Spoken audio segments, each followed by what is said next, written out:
ho, ho! Happy holidays from Common Ground! Ho, ho, ho, ho! Excuse me. That was weird. Anyway, hey fam, this is Thomas chiming in from the editing booth. Just want to let y'all know that we made some changes for our schedule for the next couple weeks. This week you're still going to hear our 2024 recap with Kalikaiz. Hope you enjoy it. Next week, given that Cameron is traveling for the holidays and we'd be recording on Christmas Eve, we decided to just take the week off for the holiday, and we're going to enjoy some time with our friends and families and loved ones, and we hope that y'all do as well. The week after, which you'll be hearing that episode on January 2nd, I believe, it will be our episode where we talk about the brews that we played at our local monthly this past weekend. Very excited to chat with y'all about that. So that'll be January 2nd to a little New Year's Eve recording session to kick off the new year. In the meantime, though, James and I are still going to record a little something for you that will come out on YouTube next week when the podcast would normally come out. So keep an eye out on the YouTube channel on the 26th. We'll make sure there's a link to that in the description. So we hope y'all have a happy holiday season, and really appreciate y'all listening and sticking around with us. And without further ado, our 2024 recap featuring Kalikaiz. Thank you, fam.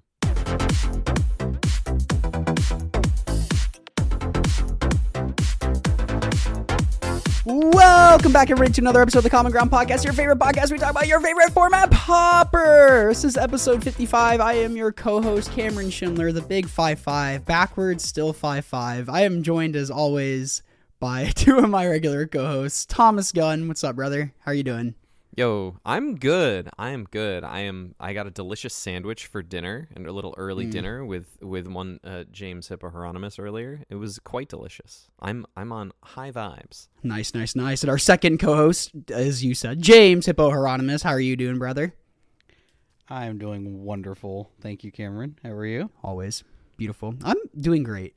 Good. You're always besides being you in are Alabama, always beautiful. But yeah, this is true. But besides being in Alabama, I'm doing great. And we're also joined by a very special guest. Well, shout out to all our Alabama. Oh, sorry. Oh, You just thrown our Alabama listenership under the buzz. We have a dedicated crew of Alabama folks. What are you doing? I just want to go home. That's nothing against Alabama. I just want to be in my bed. Anyway, you were saying very important things. Also joined by special guest this time, Jake, aka Kalikaiz, aka what's the moto name? Sade and Rakin. How's it going, guys? It's going really well. Yeah, so good. For sure. I think this has been a long time coming because we've interacted on Twitter and stuff. And yeah, I try to talk to everybody on Twitter. I think that Popper is such an online format. I talk to everybody on Discord and Twitter all the time. Mm-hmm. That makes sense. And I think our first connection was I talked about familiars, and then you said something on Twiher. Yeah, you're and I'm like, oh no, my words have consequences. So I'm off it. I was like, no, don't give up. Don't give up. That was funny. So that happened. I'm like, oh. And then I got to talk trash about was it Poison Storm one time? No, yes. We got a whole skit made about it. The Storm Discord from Brian Cook, and there's a dude there. He's got a Popper section.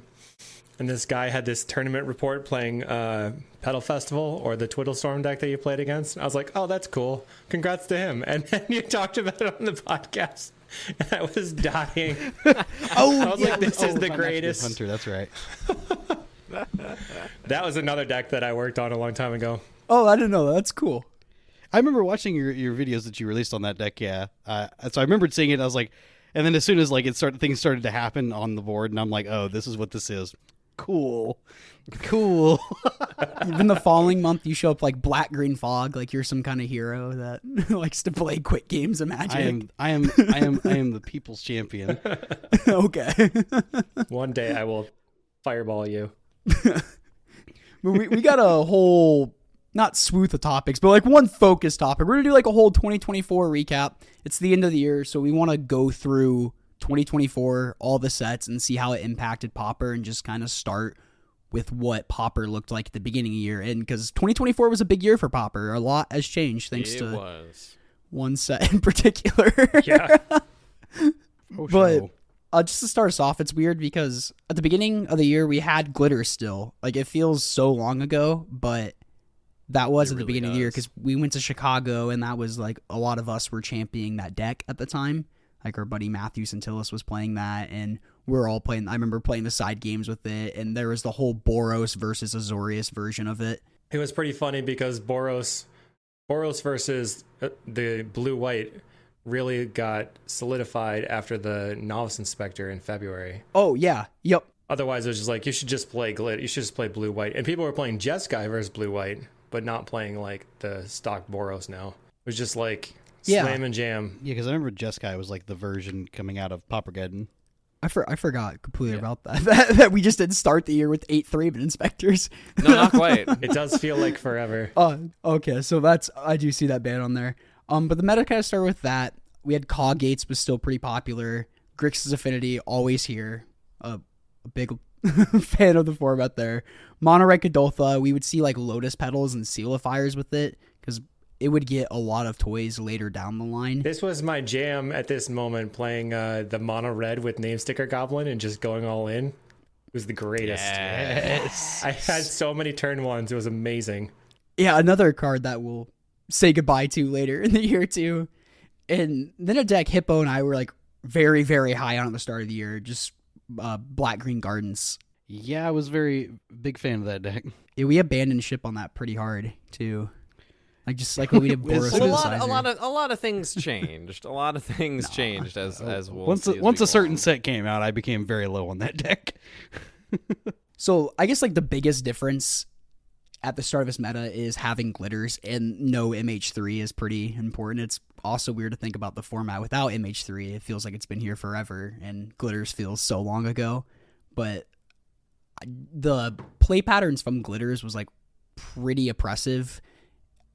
So I heard someone say a good comparison how Brood Scale combo, comparing it to now, is like a 2 to 3 card combo, and sometimes if they don't have the infinite piece, it can be dealt with, and it's pretty annoying. It dodges the red removal once it is an infinite, but all that glitters was just a 1 card combo that comboed with any creature, all that glitters in creature. Yeah, I could see that. I think that the main thing that was tilting to me was when the people were playing the blue-white glitters, because they always had glitters in hand plus Metallic Rebuke and like 75 creatures on board on turn 2. Like 100% of the time they had it. Whereas with Brood Scale, it's like, okay, turn 3, you're dead, but most of the time that's less likely to come together, except for all the time. So it does feel like the same thing to me a lot of the time. They never have it unless you are not prepared, and then they have it.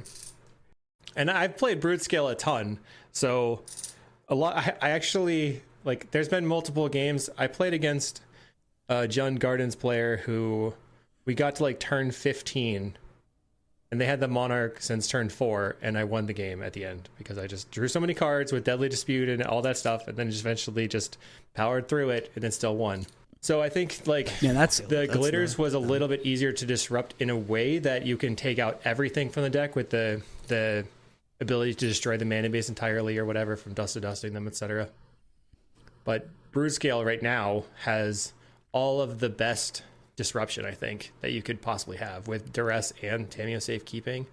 And then they have a lot of really good cards, plus the best draws in the format. So it's very reminiscent of playing against glitters for sure. Yeah, because it could just be a turn where you just like tap out and then you die. Mm-hmm. Yeah, like similar play patterns like that. I do agree. It basically just made it so you have to play Snuff Out, though. Like, if you're not playing Snuff Out, you're probably not winning, essentially. Yeah. Whereas, I don't know, I guess people weren't really all in on Snuff Out at the time with glitters, because you can't really snuff out a creature that has glitters on it and then get beat down by a 4/4. It's pretty bad. I remember seeing Proboscis. He played in the Polish, one of the Polish series, and he won with blue-white glitters, and he just powered straight through his opponent that was playing Gardens. They like snuffed out his creature, and he went, okay, Enforcer, and they just like scooped it right up. So that's like kind of like the backup plan with the Chrysalis, you know? Yeah, it is kind of funny. They are very different, but like they have similar play patterns and similar problems.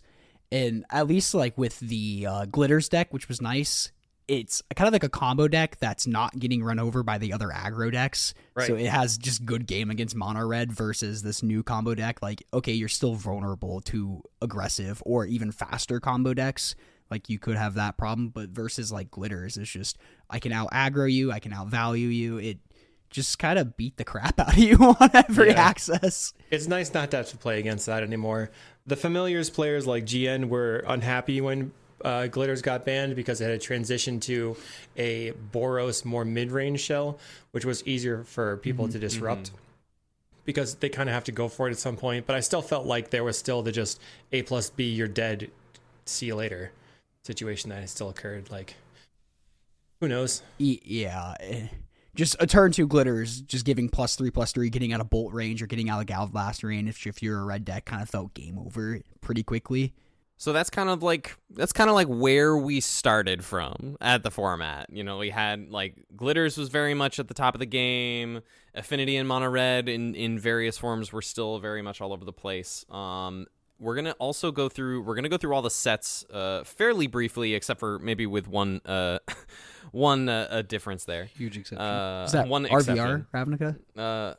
We're gonna spend most of our time here for sure. But we'll start with Ravnica Remastered. It came out in January 12th. We're only 2 cards really of note that at least that Cameron that you have written down here of 2 new downshifts, but they haven't really seen play. We've got Boros Elite, which is the single white mana for a 1/1 that if you attack with at least 3 creatures, it's a battalion trigger. It gets +2/+2 until end of turn.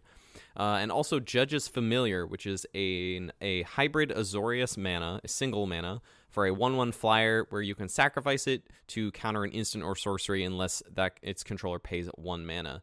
And I thought that these were really interesting downshifts when they were first revealed, first spoiled, but we really haven't seen anyone do too much with them like competitively.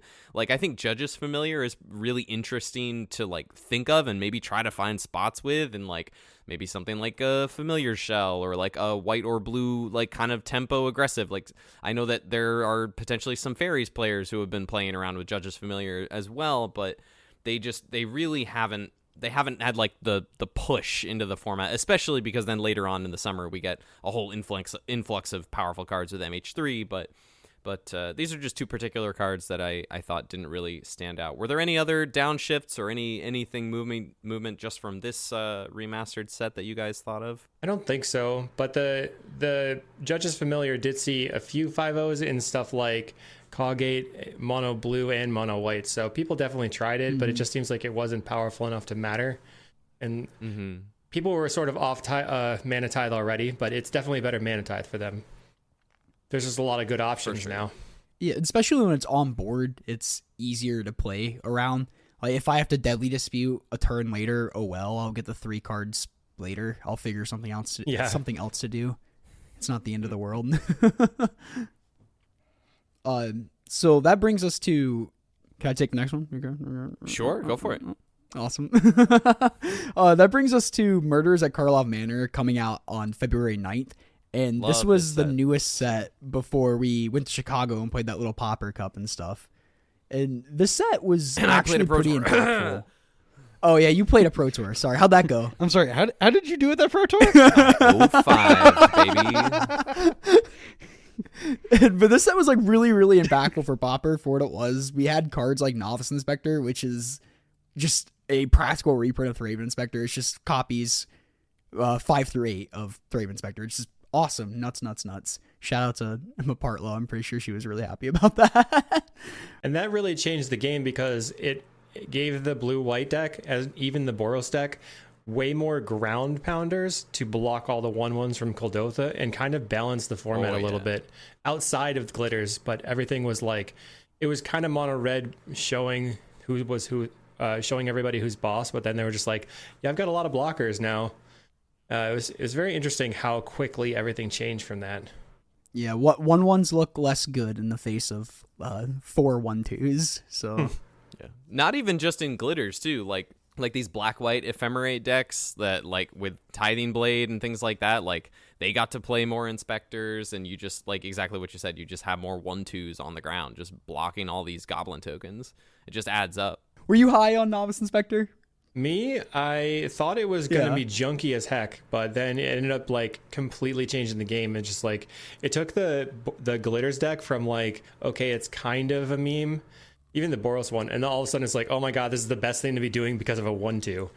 I can't believe it. Yeah, Hippo gave me a lot of crap because I'm like, why? I'm like, I don't want 3 more copies of Thraben Inspector in like my decks and stuff because I was a big like Black White Blade fan and stuff like that, and I'm just like, I don't want more copies of that. And Hippo, you're preaching the gospel pretty quick. Like 1 mana is not that much mana. You want this card. Yeah, exactly. Well, I've been a Thraben Inspector enjoyer for a very long time. What year did that card come out? 2016, 2017? 2015. 2015? Yeah, I've been a fan of that card since then. It's been a while. My love has not changed, has not waned in the slightest. There was a couple other cards that are kind of like saw a little bit of play. People tried to play Out Cold in Poison Storm because it was tap I remember that. 2 target creatures and put a stun counter and then investigate. But after a lot of testing, 1 stun counter wasn't enough, and that'll kind of come up later in another card that released this year. And then we had Deduce, which some people played, was kind of medium, and then Extracted Confession saw a little bit of play because it has collect evidence to sacrifice the creature with the greatest power, and that's really good against stuff like Bogles. So saw a lot of play in like the blue-black fairies kind of deck. Yeah. I want to talk about do demand remember that. answers. I sought out demand answers immediately, and the first Pauper Monthly we had at our local store, right, like when MKM was legal for the first time, I brought demand answers like Kessig Flamebreather Burn with like synthesizers and Voldaire and Epicures and all that, and demand answers was very, very good in that shell. Like I think Cameron, you and I split the finals in that Sounds monthly, right. and it was a pretty stacked monthly too, with like a lot of our heaters were there, and it was super, super fun. And I've been like on and off demand answers in that shell ever since. I've been really, really a big fan of that card.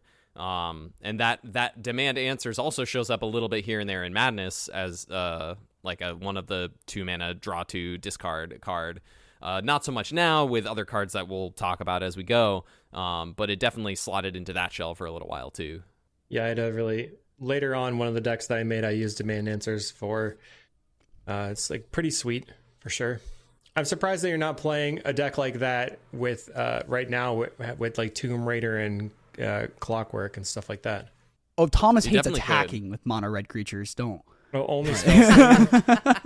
Yeah, I feel you. Yeah, he only wants Lava to cast Fire Spike, Blast in baby. the face. Lava Spike, Fire You Blast. can't win with Lava What? Spike You anymore. can't put Fire Blast in your Great Furnace deck. You can't do it. I played a. They gave him Goblin Guide, and he said no. I played a burn deck, and I had 4 Fire Blasts, and it was pretty sweet to throw 2 Fire Blasts on my opponent's face. But then I realized after the league, I could just pay 1 and deal 4 with Galvanic. That's what I don't this really one keeps think I telling need to me. sacrifice my lands. He's not the only one who keeps No, telling you. he's not. Yeah, I own Galvanic Blast now, so I sacked 2 mountains, and wait, what, you have 1 blue? Is that a blue blast? I just lost. Oh, okay. Yeah, good game. We'll go to game 3. no. But I have my Red Blast anyway. We were so high on this card, Thomas. Though, like we saw the spoilers, and we were both Demand losing answers. our minds. We're like, Yeah. yes, demand answers, because Yeah. I remember saying, why do they keep printing these demand answer or deadly dispute effects? Like they just color shifted deadly Yeah. dispute. This is insane. Yeah. Well, it has a big upside where you can just use it as a rummage effect. That's pretty nice. And I championed Madness like pretty hard after this card was printed, and really enjoyed the deck, and I still have a deck built and love playing it. So it is a fun deck. Yeah. We were also very high on Picker Poison, or at least I certainly was. I think we all were, because Well- didn't we all? Well, aside from me, I think I labeled it as my second best card from that set. Right. And like that card, unfortunately, I think just also hasn't really shown its prowess. I still think it's very good. Like it has spots where like you can still like 1 mana make Affinity sack their first tap land. Like that's pretty good. That's like a Yeah. 1 mana deglamour in a way. I think the best part about it is for like modern and legacy, where it's like, I'm going to make you sacrifice your only enchantment or your only artifact, being the One Ring, Exactly. or Leyline Binding or something like that. Whereas in Pauper, if you're playing against a deck that has artifacts and enchantments, they have 7,000 of them. Exactly. Yeah, It, outside of it's drawing good it if on they turn go one, it's just bridge bad. go. Yeah. Yeah, Yeah, you're if on they the go play, bridge go. and they yeah. play a land, tap land. But if they go like Vault of Whispers, Blood Fountain, it's like, sack, my blood token. You got me. Also, Slime Against Humanity was in this set, which I didn't mention. Yes, it was. Correct. People love to play That that was a card. great I We never had- tried to make it work, but it's definitely a fan favorite. Yeah, Shout out to John Burr. Yeah, I mean that's the card that gets people's brewing brains working. Oh yeah. Though I think maybe the best card from the set, I threw in as like a maybe this will see play in like my you honorable did. mention section, and then like later on people figured out it was busted with like Crypt Rats and Crocodile Shaman. yes. It's Toxin Analysis, the single black mana instant, give a creature Death Touch and Lifelink and investigate.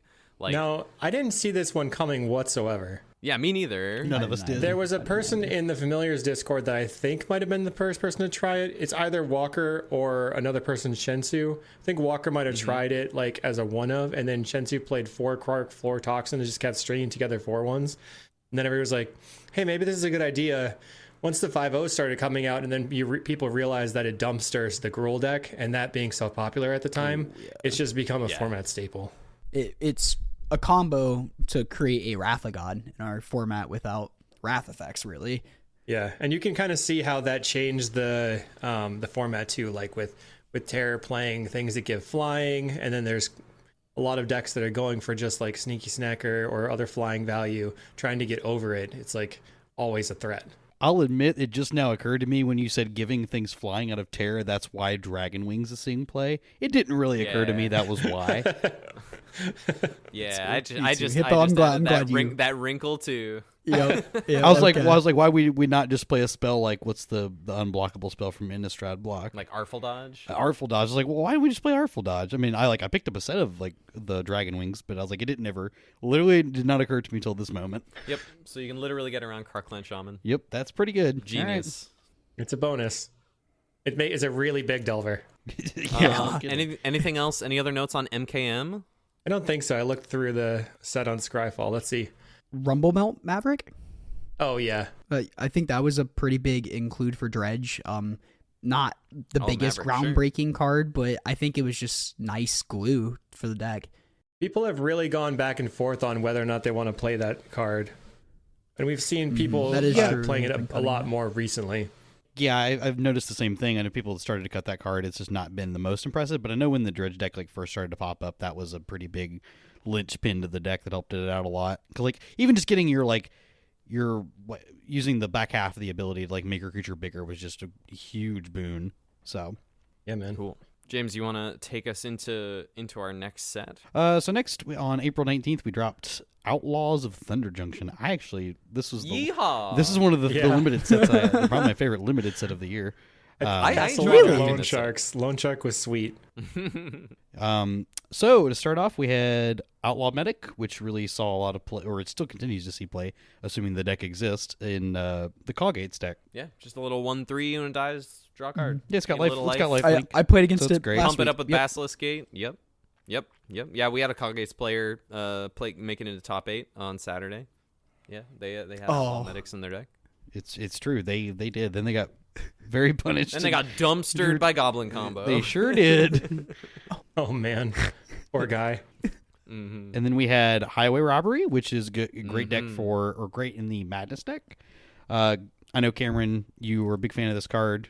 Care to share your stories about it? Yeah, I was just shocked that we got such a cool toy for Madness and Demand Answers, and then the very next set, it's like, oh, am I gonna cram this in here too? And I was very hesitant on it first, and the plot became strangely relevant. Where turn 2, I didn't really have too much going on if I didn't have the turn 1 epic here and have the blood set up to only cast Demand Answers and have mana left over to pay the Madness. So just going turn 2, plot something, go, and then next turn I unlock 2 mana in a weird way.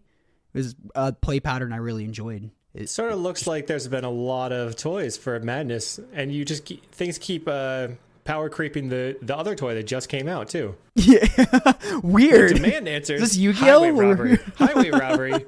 What's the next one? Could we get another one? Does it get better? No way. And then we move How on they did to, just to beat the hell One of out the of this red- effect with a stick. one of the red threats of the year. We had Reckless Lackey coming to the format, which is a 1-mana 1/2 with First Strike And haste. and haste. And you can pay 2 in a red and sack it and get a card and a treasure out of it. That's Yeah, pretty. somehow I was low on this card. Yeah, you were the lowest of the 3 of us on this card. Yeah, I did not think that this like was enough to slot in, but I was very wrong. That's just a lot of text on a 1-mana red creature. Yeah, People I were mean, all it's over also this, just a but they kind of go back and forth on whether or not this is like a standard inclusion, and especially now with all the different options. But it's definitely pretty good. And one of the things that surprises you is when they come in, and then you could have sacrificed it in mid combat to grow your whatever the thing is, the blast runner. Yeah. Or when they tap out, they tap their 3 mountains, then they draw a burn spell and blast you with the treasure token that it makes, which is always a surprise to me. Like, wow. got me again. Yeah, I mean, also it was just like another 1-mana threat or 1-mana goblin threat specifically that made Goblin Grenade better throughout the year too. Yeah, we definitely saw an uptick in Goblin Grenade once this one came out. Yeah, For sure. for sure. I remember seeing that at our locals. Yeah, and we got we the definitely other saw a lot of it. upgrade for Madness in the ETB Ping lands. Mm-hmm. Yeah, Just I actually make it got to madness. play this. They had a very specific plan when they designed these sets. I actually Make Madness playable. I killed so many people with these lands. Yeah, I got to play this card this you weekend. can't even be mad. Like, okay, you got me.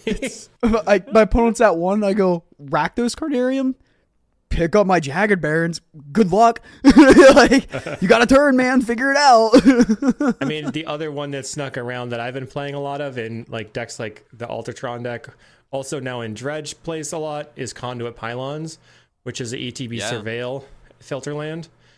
And that's been huge in Dredge for sure. I remember when I played the Dredge deck, that was one of my things I noticed. I was like, man, this land is actually just insane in this deck. It's so strong. I mean, we see the Surveil land, the tapped rare Surveil duels from MCAM be extremely powerful In every format. every period. other constructive format there, like Standard, Modern, Pioneer, Legacy, Cube. That's just so good, and just sticking Surveil, like we've seen like Scry on a land, but like sticking Surveil on a land is hugely relevant for certain decks. Especially one with this like kind of pretty greedy mana requirements like Dredge does. Like having that like just filter land is pretty huge too. It's really nice. Very Yeah. strong. And then there's a couple other ones that saw a little teeny bit of play, which was kind of sweet. The Raven of the Fell Omens, people tried a lot in the Madness Burn deck again, but it says whenever you commit a crime, each opponent loses a life and you gain a life, and it's a 2-mana 1/2 flyer where it triggers only one time each turn. But that sort of gives them the same as like the Thermo Alchemist, so like a pinger, although that wasn't really good enough to be stock, I think. Then the other one that was cool was Dance of the Tumbleweeds, which is 1 green and has Spree, which is you can choose whatever you want. So you add 1, so it's 2 in a green for search your library for a basic land or a desert, put it onto the battlefield and shuffle. Or you can make it 4 in a green to make an XX green elemental as big as your lands. But one of the players that was playing Blue-Green Fog actually played this card to search up their desert for their, that pings the creatures. So that was kind of cool to see at the time. I was like, oh man, did you kill anybody with your giant XX? They're like, no, I just got my tiny land that popped some fairies. That wasn't very exciting, but at least it worked. So Pauper, after this point, after Outlaws, we're seeing a little bit people trying out the Madness stuff like me, but Jake, as you said earlier, that after Nov's Inspector, blue-white it kind of went to blue-white glitters. What's Red the word? Boros? Boros glitter? Boros, thank you. My mind melted. It solidified as a Boros deck, and it played like the Experimental Synthesizer, Glint Hawk. We started referring to this as the package with all of these powerful white spells and Experimental Synthesizer and stuff like that. Yeah. And then Mono Red, as we mentioned too, moves away from kind of these like janky Lotus Petal, Seal of Fires, the Goblin, and because it's getting some 1-drops now. We had Blast Runner already. Now we have Lackey, so we're getting these large number of goblins to safely play grenades with. And so that's just where Pauper looks like, because before the next set comes out, we get a ban announcement May 13th. And all that glitters is banned, and so are stickers. So, name Sticker Goblin forever in my heart. Didn't do anything wrong. Give it back. Just besides inconsistent. I really wish they would have just... Name Sticker Goblin was one of the best cards that could have ever been printed for red Storm decks. It was absurd. Completely absurd. It was very strong. It's a body that also creates mana. So it created multiple archetypes. It created like a mono red emblem deck, but also a Gruul turbo emblem deck that was like just running the tables all over Magic Online. It was crazy. Like, you can't, if you just ritual out an Avenging Hunter and then they kill it, you're just dead in the water. Or with the Namesticker Goblin, you could ritual out even something as lame as a Trailblazer's Torch and still have the initiative and a creature, and then you can get in and block.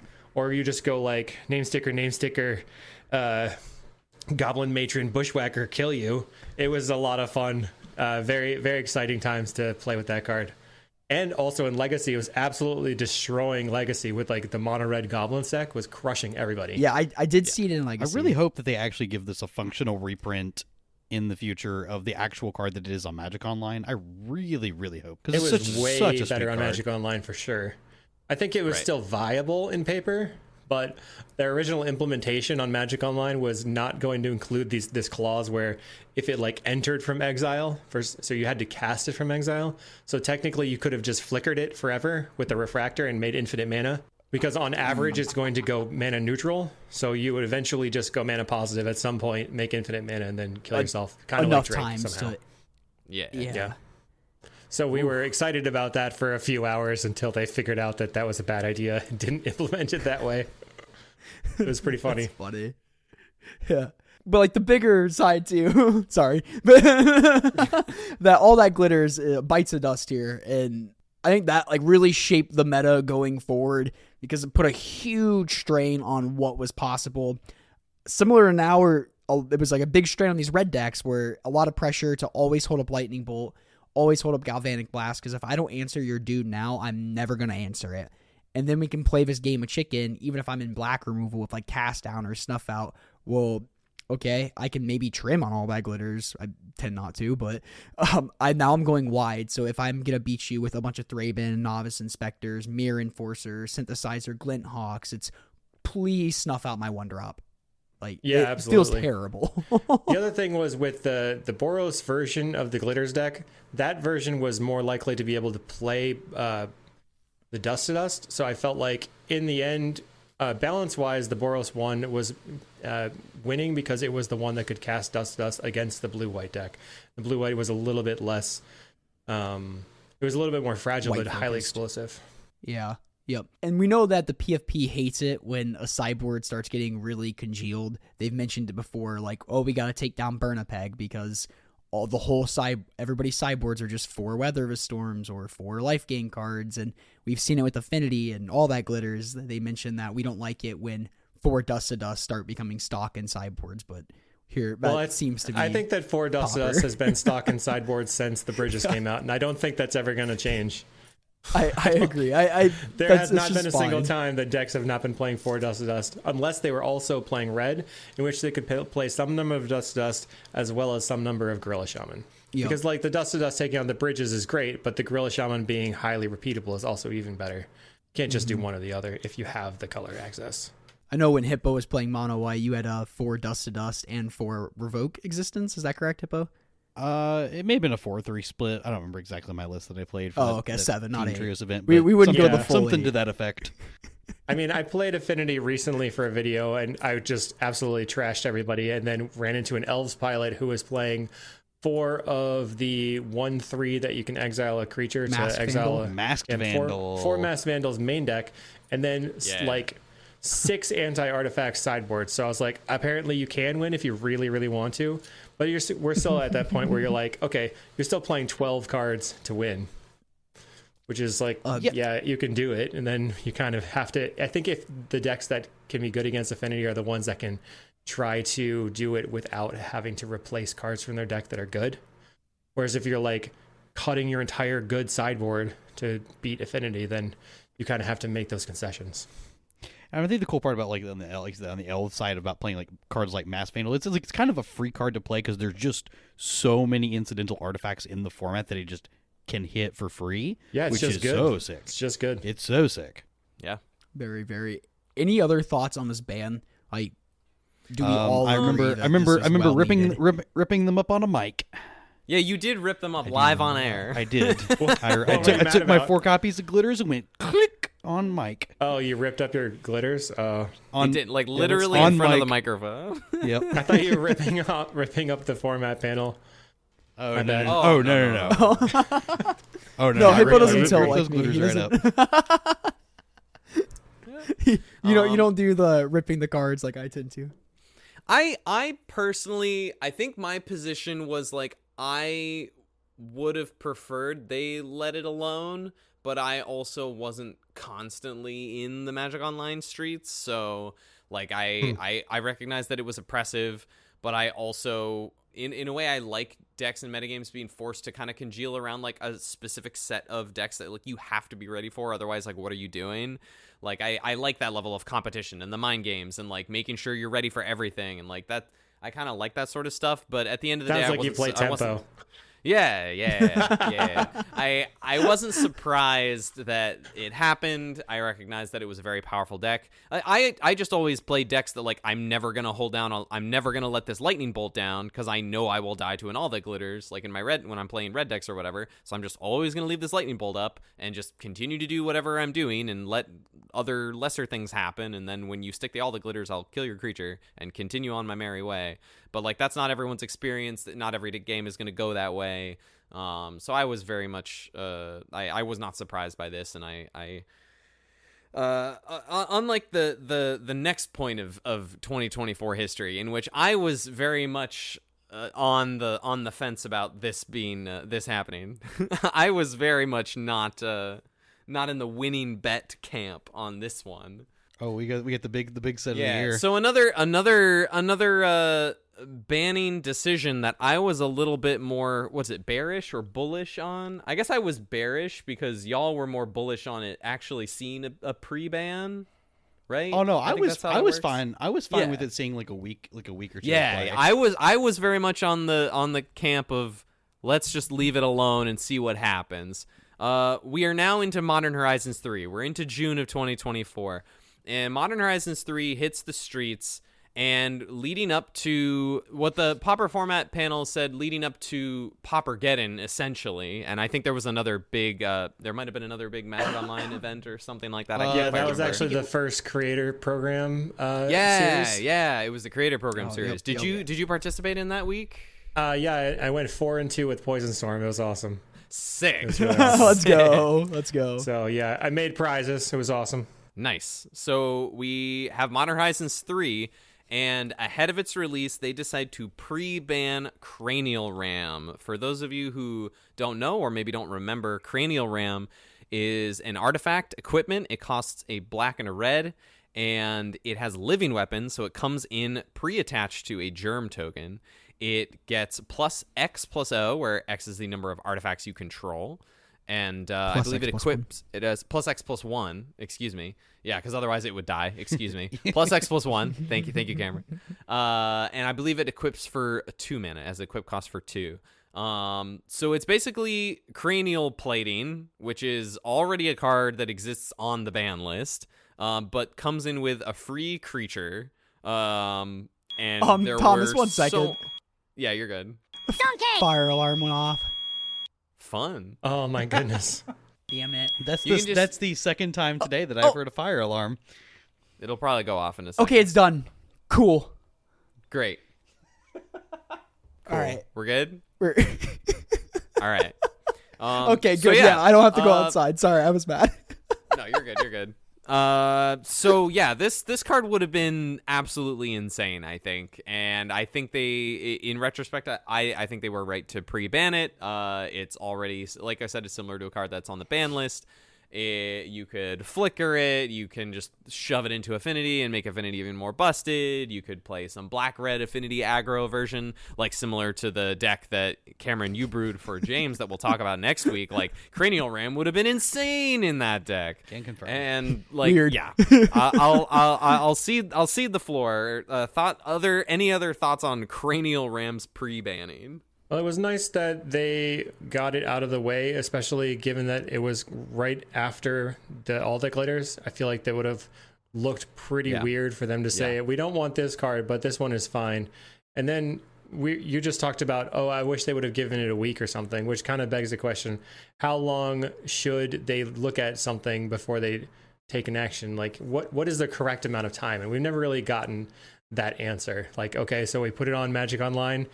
In a week, is it a known problem, or do people just not adapt? Like, I don't really know what the answer is there. Yeah, normally I think I'd be against pre-bans like this, but this is such similar to two cards we've seen get banned already. Like All That Glitters we haven't even had it's been a month since we had Pauper without All That Glitters. Do we really want to go back into this hellscape that we just escaped from? And then, of course, positive is that it kind of gets rid of the blue-white shell, so you're not getting goes into a Rakdos shell instead. Yeah, it's a positive if you like the color combination better, I guess. But imagine that card plus Refurbished Familiar. Oh yeah. No, yeah, exactly. Affinity just got so much better already. Like a card we're gonna mention later. I was pretty strongly opinionated. Let's just get this out of here right away. We know how this is going to play out. I trust that people like Gavin Verhey put a lot of thought into this and probably even play tested it quite a bit and probably just ranched people with this card. Because Jake, like you said, I couldn't imagine this with refurb. I already made you discard a card. You're already down a card. You're going to be down another card. Yeah, over and over. You keep having to answer it. You have to main deck some Hydroblast over there. Yeah, and the biggest issue is this just sticking around over All That Glitters.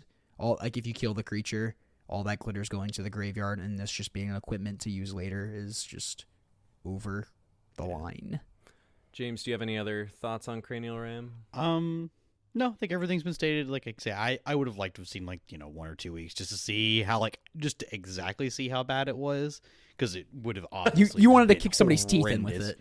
I did want to kick somebody's teeth with it one time, because that's what would have happened. If we got one monthly local, it would just be mirror matches. You should play Mardu so you get splash for Dust to Dust.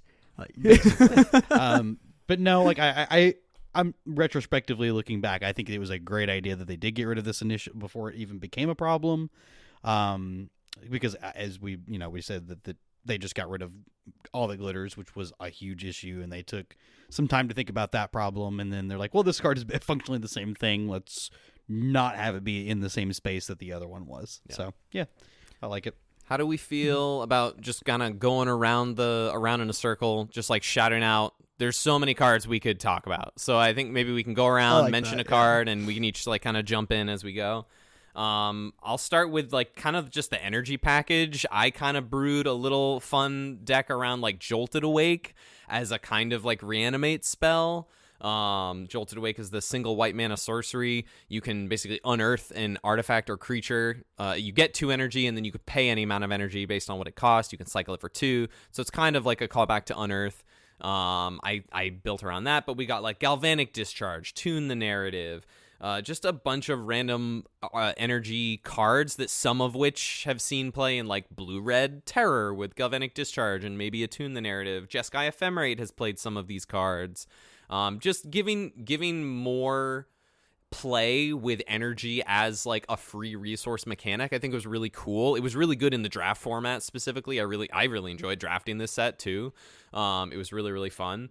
And I think it was a neat way to introduce more angles for energy in the format. Kind of similar to some stuff we already had, Tune the Narrative is basically Blue's version of Attune with Aether. You just draw a card instead of getting a basic land. But you can kind of mix and match. I think there's maybe there's a little bit of potential still untapped there, but I don't think it's nearly as powerful as the other stuff that they printed. Yeah, I think that the energy stuff kind of just didn't get that much play because I guess it comes down to red removal not really being where you want to be right now. I would agree. Yeah, and a lot of it is what are we paying off here? Like we don't have Gyda-Souls like Modern or like Amped Raptor to hit like something bigger. It's just there's not a lot of places to put that energy except for your removal spell, and if you have to work to make your Lightning Bolt better than Lightning Bolt that doesn't hit face, might as well just play the Bolt. Or just play Galvanic Blast because you can always have 3 artifacts anyway. Yeah, Yeah, exactly. I think the one shell that actually like kind of worked and still I guess kind of continues to work ish with this energy package is the like blue-red style decks. Specifically, I know the one that's currently doing fine is like the blue-red Terror deck. But when the format like first came out, I know that like say I was a big fan of like the like Jeskai Ephemerate style deck. Getting to like upcharge or getting like a second way to upcharge your like lightning bolt cards because where you would have normally played Scred, you can still continue to play Scred, but you could also have a second way to have bumped up these red removal spells, which was kind of cool. Mm-hmm. What's another Not card? to mention the I would say the Breathless Night decks are kind of cool with the Jolted Awake. We've been seeing a little bit more of that that was cool. recently. Yeah, those are sick. The cursed video that will never be released. Those are the kind of synergy decks that we want in Pauper. Yeah, I agree. I agree with that. Who wants next? James? Cool. Next, I'll give it to the white card, the biggest white card probably. We had Thraben Charm. Thraben Charm is a sick card for this format. 1 and a white for 3 different modes. You can deal damage to target creature equal to double the number of creatures that you control, exile target player's graveyard, and destroy target enchantment. Yeah, very versatile. Very effects. versatile cards. I do love a modal card. I don't know if you knows this. I love a modal card, and this card is quite modal. This card basically took White Weenie from just J-Waves to actually being piloted by more than one person every challenge. Yeah, it did. It completely turned the archetype around, I think. Just giving them a cast down, basically always being a full-on removal spell is pretty huge. Like, because with 2 Thraben Inspectors in play, it deals 4 damage, which is just really big. It also is a really good answer to things like Dredge or the Flicker decks that are traditionally things that White Weenie has to deal with, and it gives them, the ability to deal with Brute Scale sometimes. And the instant speed is huge. It's like, I think this is the power level that we want to see continue to enter the format. Things that are like really good, but not overpowering in a way that it actually bolsters archetypes or makes things viable, but doesn't like turn the format on its head where you're like, nobody's worried about Thraben Charm. Like even the Cycle Storm players, like all the graveyard based interactions, actually like, okay, let's have to work around it. That's I think this one is like pinnacle. Also on top, I guess it kind of is the same as like Malevolent Rumble. I think is a very, very, very good card and fits into the format in a very similar way. Just like really nice to have. I like that point you made a lot, Jake, where I like when we get cool cards that are powerful and they fit into existing archetypes or make archetypes better, like you said with the mono white stuff, or Malevolent Rumble with the help of another card with like Gruul Ramp and stuff. It's nice to fit in there and not warp the entire format around a new card. And it's fine when it happens every now and then. I think Magic players are very like double-edged sword where they hate it when this brand new powerful card comes out and all right, the format seems to be revolving around this nudge Brute Scale. People are kind of calling for bans, and it's pretty split on people's opinions of a deck. But on the same side, people get mad when like the format gets shaken up. Like we hate it when bans happen, but then we'll be like, "Oh, the format's so stale." And it's like, okay, it's like hasn't been a year since the set's been out. And Pauper, I've said this point a lot, is one of the last formats where it's really hard to break into it because we have cards like Brainstorm, Lightning Bolt, the bridges are nuts. And I'm cool with a deck being good for a little bit, but it's nice to get these powerful cards that fit into them and like change them up a little bit. That was a ramble. Yeah, my perspective on like how long things should last in the format is really warped because we had so much change in the last 2 years. Feels like every 3 months we had something that needed to be banned or was banned, and nothing really the format wasn't like solidified for so long, and now it's been 6-ish months since Modern Horizons 3 came out, and that just feels like literally nothing has changed since then. And this is probably the biggest block of time in recent history where that's been the case. Yeah, I get that. I mean, besides the year, like we only had probably since all that MH2. glitters ban. Mm-hmm. Well, like for 2023 or 2024, we only had like the glitters ban. Is that correct? Because 2023 was the Swift Spear ban. At the end Well, of the technically, year, you had the pre-ban. we do have the pre-ban Oh of yes, Ram yes, here, yes, yeah. yes, yes. But luckily, Yes, since yeah. it was a pre-ban, we don't really consider it to be Yeah. like a shakeup. And it was before the Modern Horizons 3 came out anyway. So, but the year before we had Swift Spear ban, right? And then I guess Glitters came out in between that. History is hard. And before Swift Spear was maybe, I don't know. It all jumbles. Yeah, I can't recall. Yeah, it does just turn into one big glob in my head. Do you want to take us with the Malevolent Rumble though?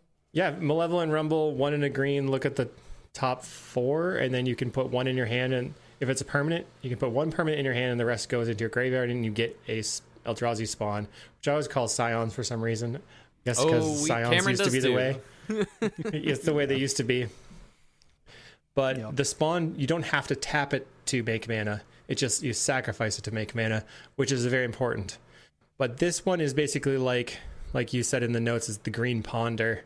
It really helps dig in those green decks and search for action, plus a little bit of a ramp. So it's kind of similar to your Deadly Dispute effect if you're just looking for like a big payoff. Pretty sweet. A great card. I mean, it's huge in Dredge right now. Mm-hmm. A lot of people are playing it in Brood Scale. Also very, very big in the Gruul deck, of course. It's just, I agree with, this is what I want cards to look like coming into the format that are like nice role players. Yeah, Rumble is Yeah. super. I've super never sick. lost a game and been like, that damn 11 Rumble just murdered me. You know? Well, if they hit the sneaky plus all the good stuff, Yeah, like, not fair. today. Yeah, that's fair. Well, one tricky point when you're playing against a Brute Scale player, when they reveal the Rumble pile, you can kind of tell what's going on with their hand based on what they pick, which can be an interesting thing, point there. Mm-hmm. Yeah. And that's a fun play pattern to have in a format.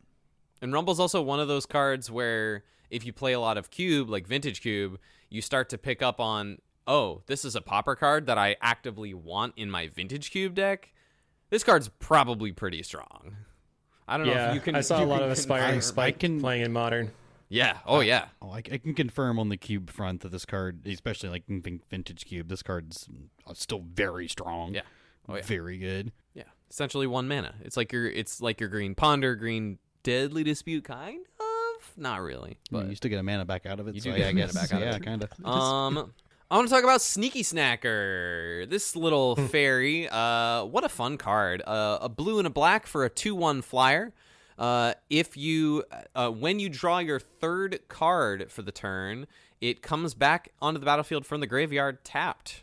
Combos really well with Deadly Dispute. Works well with Brainstorm. Any of the other draw 2 effects. When we talked about it, we were like, "This Popper's Arclight Phoenix." Which is a hasty bird that can pop out of the graveyard if you cast 3 spells in other formats. And you could play a deck that plays with Sneaky Snacker like that, but as we've seen, Sneaky Snacker just kind of ends up being something that you just kind of discard for value in the Madness decks and just get back anyway. Some of the Fairies decks, like Blue-Black Fairies decks, play it from time to time with discard it with the Modern Age and then draw it off of your Deadly Dispute or Brainstorm. You like I said, you can sack it to the Deadly Dispute and it'll come back right away. It has a lot of utility. Demand answers too. Yeah, demand answers too. Yeah, in the Madness decks. This card is really, really cool. A really cool kind of a piece that looks like it's a card you look at and you're like, oh, I think this is going to be a good card, and it is. It's a good card. Yeah, the Dimir Fae just transitioning to the Barf Fairies, where it's just like all flyers, and it's just so much air power. It's very, very, very powerful there. And we can later get into why it's so good in Madness again. Yes. Yeah. I know when this card was first released, our friend Jay of the podcast, he really wanted to play this card in fairies and like blue-black fairies, and he like tried so hard to make this card work. I'm like, here's the beautiful part about this card. You don't have to try to make this card good. It's just good. Right. Like Right. he was trying to go through all these hoops to make this card good. I'm like, just play it in your deck and just cast Brainstorm. Like, you don't have to do anything. You really don't have to do much. Just cast Brainstorm. This card is totally fine. Mm-hmm. But yeah, no, this I card's put quite Brainstorm in good. my deck. Ah, man. I hear drawing 3 cards and No, putting I- 2 back is good. I think what's happened since Modern Horizons 3 is that decks have really increased their clocks. So you can see like the Dimir Fairies deck now has a very, very powerful clock with Modern Age, Sneaky Snacker coming in, and then you combine it with the Murmuring Mystic, and then now with Chrysalis in play, we can give the clock to Gardens, even the Jund Wildfire deck. So there's not just like a sit around until I finally draw my Avenging Hunter game plan, or Thorn of the Black Rose, and we'll wait 20 turns. So people have to be a little bit more proactive now with these things in play. I'll just go ahead and read off Writhing Chrysler, Chrysalis 2, a card that I'm going to call it the Big Spaghetti now. Big Spaghetti. Big spaghetti. Big Spaghetti, the Eggplant, Mary Chrysler. Chrysler. Yeah, it's a card of many names. Scourge of the format, according to many. Yeah, I know. 2 green-red for a 2/3 with reach. Whenever you cast this card, create 2/0/1 Eldrazi. See, are they Scions? Yeah, they're called Spawns. Scions, right? Spawns. See? Yeah. I know they're 0/1s. And whenever you sacrifice Well, a Scions spawn, are put a +1/+1 counter on this card. Whenever you sacrifice Yes. any Eldrazi, so you could deadly dispute any Brute Scale, Eldrazi. Yes. or you could deadly yes. dispute a different Chrysalis and get counters on it, Man, which does and- come up. Yeah, this thing is Yeah, nutty. we didn't mention it at all. We didn't neglected to Not a- talk not about a this one of card. us We were like, mentioned it's this. 4 mana. We didn't even talk about it. But Nope. like We Yeah. got flamed immediately for it too. immediately. I mean, think of a card we already just mentioned from MH3, Malevolent Rumble, a very strong card, very easy to see how that's strong, and giving you the spawn lets you Chrysalis a turn early if that's all you're doing. If you're just like maybe like tapped like the Highland for like the Forest Mountain tap land on 1, Malevolent Rumble on 2, make a spawn, land on 3, Chrysalis. Boom. Like that's like the And simplest way we you didn't can do even it. think about Arbor Elfing it in with like a Utopia Yeah, Sprawl, on, like, the turn nuts 2. turn Yeah. 2 from Panza. Yeah. Mhm. Turn That's 2 something Chrysalis that was is off a our little radar. insano. Yeah. That's for sure. Yeah. That's yeah. where it I think that it popped snuck up. under the radar of everybody in both Pauper and the limited format, and then like immediately everyone was thinking, okay, this is busted. Yeah. Because it took over the limited format entirely, from what I understand. It really, really did. Not I- only did it take yeah, I over the limited forgot format, that. it has the highest win rate of a common in all of limited history. Period. Like since like Like, 17 well, lands tracking. has been tracking or Since whatever. Yeah, since Since track, since but like that's but insane. but if you, I mean, obviously you would have to like start limited somewhere. But I'm pretty sure even if you just Yeah. look at all limited of all time, this has got to be the highest win rate card of a common. Period. Would not Time surprise Spiral Yeah. would like to have a word with you, James. me. With what's that Sprout card? Swarm can. Sprout Sword. But no, this card like it did come in under the radar, like you were saying, Jake, and it showed up in some numbers when we talked to Will Hall. Cameron, when you and I talked to Will Hall over the summer about his experience at commentating the Summer Paupergeddon, he said that Gruul was really like the standout deck. Like the Writhing Chrysalis there was it had a really breakout performance, and many people did really well with like a retooled version of the Gruul deck, just playing Writhing Chrysalis as your like mid-game, mid-range threat. That's also totally fine to do, like we were saying, that like turn 2 ramp into Chrysalis, and then you get to, not only like if you want to use those spawns to make it a 4/5, great. If you don't, well, here's my Annoyed Altasaur, just on turn 3, just here we go. Really, really powerful card. Pre-MH3, the format was a lot of Glint Hawks, Core Skyfishers, and like Borosynthesizers, and you're playing these value games in the air, and this just coming down and putting a stop to that immediately. And if you're a deck like Borosynth, you're blocking all my creatures, and you're immediately out of range of my Galvanic Blast and my Lightning Bolts. And if I trade with the creature and bolt it, you're 2-4ing me there, and God forbid you just have a second one and you didn't sack the spawns already. It's just all downhill. Yeah. That thing gets wild fast for sure. Yeah. But it is a card that I really like in the format. Pauper is a very mid-rangey format, and this is just a like mid-range showstopper. And if you're getting like stopped by the 4/5 with reach, it's like I don't know. Figure it out, I guess. It's okay. I agree with Gavin in that video that they put out that it's nice to have some play against popular cards like Lightning Bolt, and when the format's been dominated by Glint Hawk and Core Skyfishers for so long in fairies, and we still see these like fairies decks doing really well in the format. Oh yeah. It's nice to have some counterplay to that. I agree. I like that this is like the mid-range backstop of the format. Like, it does feel oppressive sometimes, but I'm kind of into it personally. Mm-hmm. And we can get more into ban talk at the end too. Yeah. As someone who has been But what were you saying, Hippos? a fan of Core Skyfisher and Glenhawk for the entirety of the time I've been playing Pauper, yeah, this card is not. I'm not a fan, but I understand. fair. I understand its place. It is fine. It is okay. Speaking of MH3 cards that people might not be fans of, I think there are a lot of other honorable mentions like Demon Furier, Nyxborn Hydra, like lots of. I mean, we didn't even talk about Refurbished Familiar yet. Like, let's take a quick Refurbished second. Familiar is high Refurbished on my Familiar. this is nonsense list. I don't like that card at all. I think it's BS. It's always a value card. For 1 mana, you either get a 2-for-1 or you get a 2-for-1. I mean, come on. On a 2/1. You always get a Let's 2 go for ahead 1 and 100% read, of the time. They were complaining about it on some other podcast, but there's never this card has 0 downside. It's busted. This is the deck that Cameron handed me this past weekend. This like red black affinity deck. This is the first time I actually got to play a deck that actually got to trigger the second half of the card. Like, I always, like, when I play the card, I just get the first half of it. This time I actually got to trigger the second half of draw a card, and not only did I trigger it once in one game, I got to do it twice in one game, which felt disgusting. Yeah. It almost doesn't feel as good though when you cast it and you just draw a card. You're like, oh, I just drew a card. Oh man, I get a 1 mana. Isn't that insane though? Oh man, I get this insane that 1 that mana feels 2/1 flyer that drew me a it's card. so busted. Wow. The only cool part about this card, I will admit, is you can, in like the Mardu Ephemerate Wildfire love- decks, you yeah, can like the Mardu lock pick it up. people. That's cool. That's sick. You can Ephemerate it. Even like the Mardu version, if you get Ardent Elementalist and the Ephemerate going with this, you can you Ephemerate Ratlock on them their out. draw step. Yes. It's kind of, that's cool in that context. Spoken but like a true grief how- player. And then they feel Yeah, good of because course, they cast their Lightning Bolt after you Ephemerate so that they don't have to discard it, but then you draw a card anyway. no cards in hand.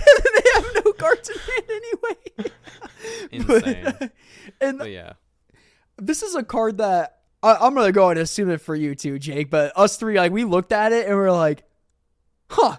Like, this Yeah, is just like, this is stupid. probably Like, the this best is just card. a good card. This is the Yeah. card that Affinity went from really busted to really busted. And then but the funny thing is, Affinity has been busted for so long that now when it gets more busted, you're just kind of like, yeah, okay. That's That seems right. sort of what I expected.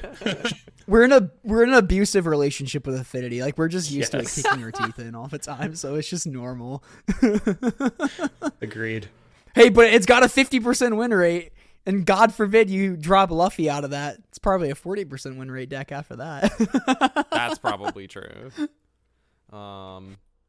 Any other quick shout outs before we get to the last card of MH3 we have to talk about? Oh, this may be the The other role player that's been huge for the format has definitely been the landscapes. Just For sure. evolving wilds that can cycle. And I saw And can tap something for somewhere where colorless. they literally added the cycling so that you would understand what it would fetch for. Yeah. It's like a shortcut. Oh. They're like, oh, we'll just put the Jeskai colors in cycling so that you know that it fetches for Jeskai, so that you don't have to worry about it. But the cycling of it is so big. Yeah. And I mean, I've played it in the brute scale deck where you just keep cycling away your lands and stuff, and it's not really enabled a ton of multicolored strategies, but it's definitely fitting really well in the just like 2-color strategies overall. And For sure. I think this is such a fine place to be in Pauper too. It's still, you can tap it for colorless if you still need the mana, but then there's those awkward turns down the line where it's like, man, I really wish I would have taken that turn off and got the color. Yeah. Like, it's came back and bit me in the butt before. Definitely. And it having like the cycling is fun, and I like that point. I did read that as well, or someone said in a video. I can't remember because every time I look at it, I just look down and look at them like, what color is this? Oh, okay, it's right there. Yeah, I stopped playing it in familiars because I kept not cycling it, and then I got screwed on colors. So I was like, I'm over it. It's back to Ashburns. Yeah, I just played a basic island instead. Like, I'm always gonna want an island. That's fair. We can't forget probably the actual biggest card of the set for the format. Yep. And that's Basking Brood-Scale. Oh yeah. So what does Basking Brood-Scale do? What does it do, James? 1 in a green, and it says pay 1 in a green. You can adapt it. Adapt it. Give it a +1/+1 counter, and whenever a +1/+1 counter is put onto this creature, make a spawn. Yes. It's a 2/2, but that doesn't matter. Yep. The idea is that this It goes matters a infinite. little dice to teeny bolt. bit. The card It does matter. sadistically. It says whenever a creature dies, put a +1/+1 counter on the enchanted creature. So it makes, quote, infinite mana and infinite dies triggers, infinite enter the battlefield triggers, all with just the 2 cards. It has spawned probably the best combo deck we've seen of the year. So Spawned. Spawned. Yeah. Ha.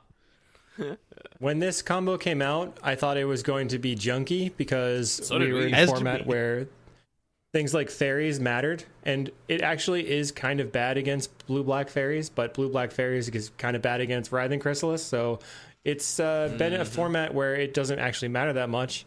It's... So this deck is You have so strong compact. feelings. Whenever I try to work on all the Storm decks that I've played before, it really comes down to how small can you make the combo package? Because if you can make it as small as possible, then you can surround it with way better cards. If your combo package is, like, for a Goblin combo, it's like 3 cards just to go infinite, right? First Day of Class, the Skirk, and the Putrid. Yep. Plus you have to play around Graveyard Hate and Removal. So that's like all these things to worry about. Whereas with the Brood-Scale deck, you have A+B, and sometimes your opponent's tapped out. You just have it in hand. Or because you only have to have 8 cards of your deck being those cards, you can surround it with tons and tons and tons of card draw.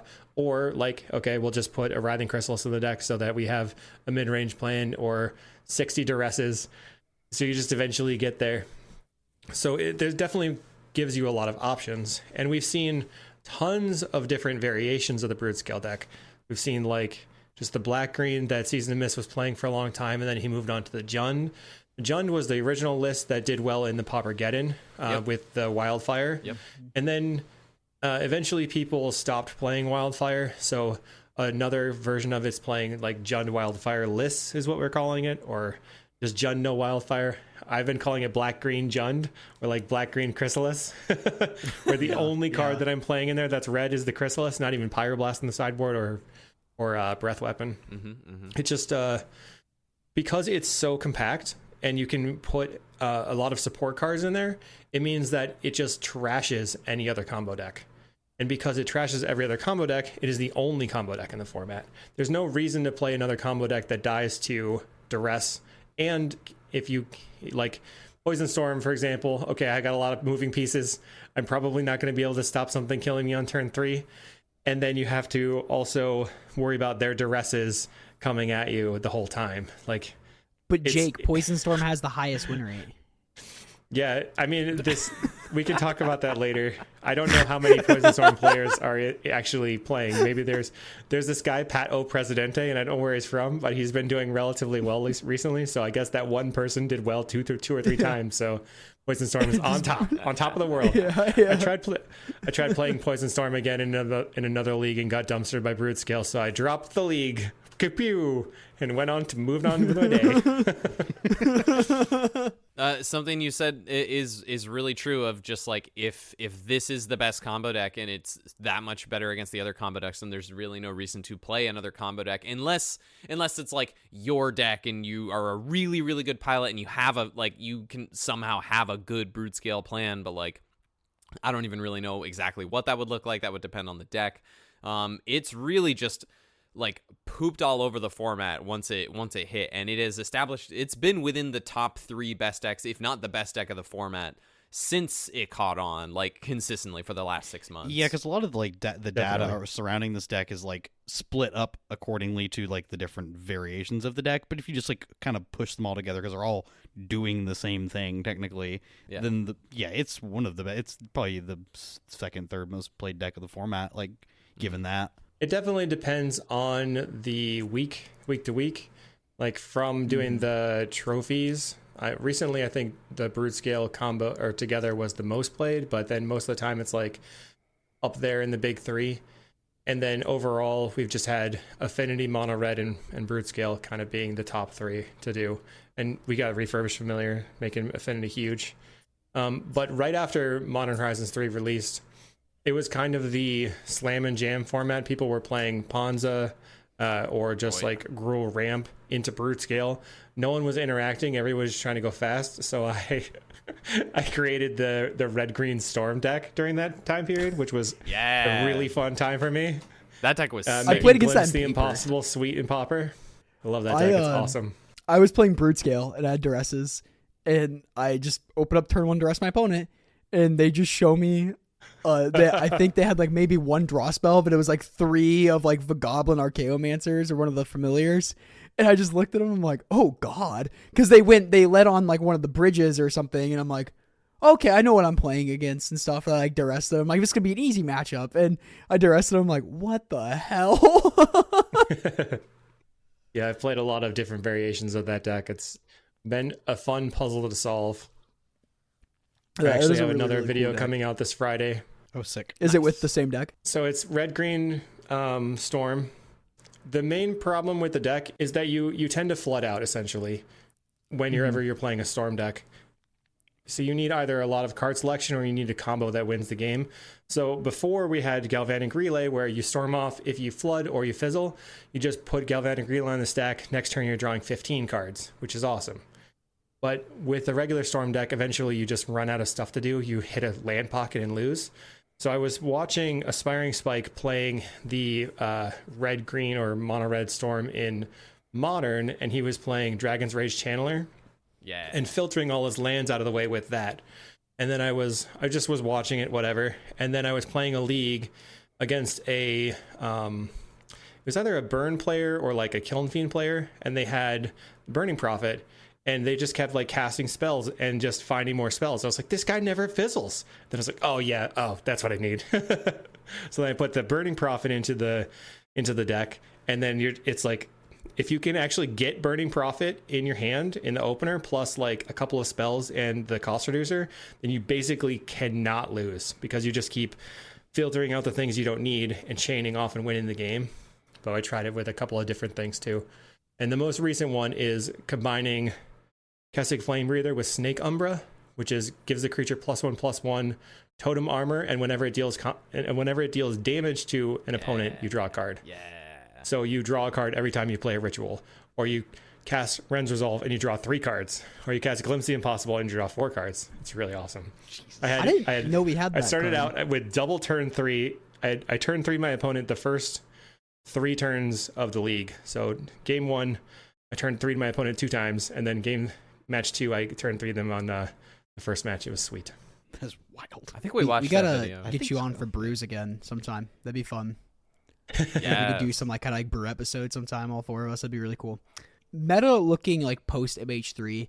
You kind of said this too. Brood Scale becomes the dominant deck. We see Writhing Chrysalis kind of take shape the format in the Brood Scale deck, but also Gruul Ponza, which later becomes this monster variant too, with the land destruction kind of taking the backseat. Grixis Affinity becomes really, really big and very popular, but also like Terror, like Mono Blue Terror really emerges. That's something I too. wanted to say. Like Mono Blue Terror starts to pop up a lot more around this time. Yeah, I don't really know why Mono Blue Terror was not really doing. I guess it just wasn't that strong into the affinity type, like Glitters decks, or something happened there. Because you look at it and not that many cards really changed. We like you mentioned in the show notes, we had the Demon Fear, but then people are really kind of off that already anyway. It's just like, I think before they were on 4 Terror, 4 of the other Snake, and no Delvers, and now it's turned into more of a Delver deck, more of like a tempo style deck that can actually be more effective. That's something that I picked up on Hey, right it away. being good is- against Grixis. Yeah, it's something that I picked up on right away is that this is like, yeah, you can call it a terror deck, and terror is definitely your main win condition, but really this is a Delver deck. Like you want to have Delver on 1, flip it and protect the queen, and then just clean up with terrors down the road. Like that's what you want the game to be about. And if you can set that up and keep your opponent off of like kind of what Skrull was saying last week is still kind of true. Like a lot of people are still just playing tap lands, like outside of like Kuldotha, or 2 weeks ago. Thank you, Cameron. Time. What is time? I was just saying, like, wow, that was 2 weeks ago. We were stuck in traffic for like an hour and a half. Oh boy.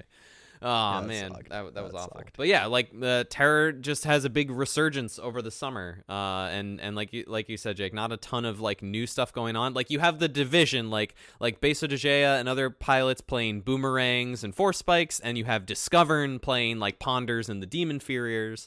But both lists seen good success. And of course, a little bit later than where we are in the calendar right now in the show, of course, we go up to Louisville for that 1K, and I was able to take it down with the 5-0 with Mono Blue Terror playing boomerangs. Indeed, you did. Indeed, I did. And that was you returning to us too. You were That was on a me. little trip- Yeah, trip skadoodle. I was still That out was in your that was your first weekend for- back. Wow. my second day back or whatever, like third day back. Yeah. Yeah. But this, we hinted at this Poppergeddon that happens post MH3 with, we were talking about, like, we did an episode like Will Hall and stuff. I forgot it was won by Rakdos Madness. And we Yeah. kind of just see that deck, like, it pops up because we have this new toy in Sneaky Snacker, and we just got all these other new toys, and we see it, like, pop up for a little bit.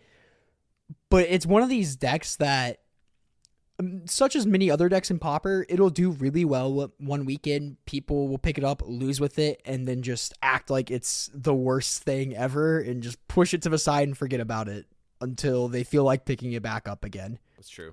And this is also where we see like the big innovation of Gruul Ponza and stuff that we already talked about. Yeah. But So August 2nd, we get Bloomborough, the cute furry woodland creature world, which I'm a big fan of Bloomborough. I Redwall. enjoyed. Oh, I yeah, love like it. Redwall. Oh, yeah, I used to read the Redwall books out loud to my younger siblings. I did all the voices, like all the different animals had different accents. It was great. It was oh man, dude, that's a Takes podcast me idea. back. No, that's an audiobook. This is what we had before podcast camera. Yeah, that already exists. Wait. It's called an audiobook. We should read a book as a podcast. This brilliant idea. Okay, a Patreon This is exclusive. groundbreaking. Thomas reads Redwall out loud to I'm James dying. and Cameron. I would do that. Let us know if that's something you're interested in, fam. I kid. Anyway, so we get Bloomborough in early August. Not a ton of hits really for the format. Just like some niche role players that see play from time to time. Like we get things like Cash Grab, which is similar to Malevolent Rumble, except it's an instant. It still mills 4 cards and you pick up a permanent, but then it has some text that if you picked up a squirrel or you control a squirrel, you get to make a food token. So like if your dredge deck is playing Acorn Harvest, like you can maybe get away with getting some extra food tokens off of Cash Grab. We get things like Carrot Cake, which some players are still fooling around with, like Cauldron Familiar, because Cauldron Familiar wants you to Breathless sacrifice Night? foods. Like, yep. He's you all really about the want this Breathless to be a Night. thing. Carrot Cake wasn't in that deck. Oh my god. Well, no, there's a Carrot Cake It Cauldron should be Familiar now. deck. It is now. Yeah. Yeah.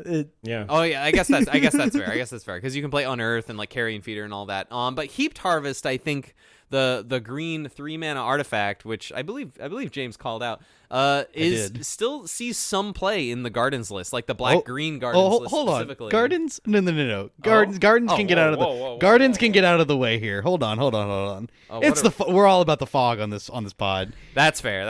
I gotta shout out my boy Speezy. We are fog enjoyers. This the deck that kind of rose up out of this set is the black green fog deck. Like I think that deck really came back hard to fight this mono red deck that like kind of rose up out of this as well. Mm-hmm. So I love that deck definitely got to get a mention Especially here. if the format's all about like Writhing Chrysalis and stuff. Yeah, and you're just like, I don't care. Yeah, nice Got a giant fog. idiot you have. I'm gonna kill you eventually with something.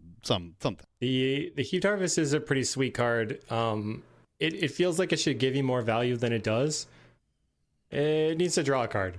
Get you a land and draw a card. Yeah, three mana's rough. Like, that's a hard spot. Like, if you have nothing on the board and like you're getting pressured by mono red, and you're just like, here's 3 mana, do nothing. I hope I live next turn to gain 3 life. And, Right. Yeah. Nothing like super impactful in this set, but we really get a taste of MH3 and what Pauper is going to look like for a little bit.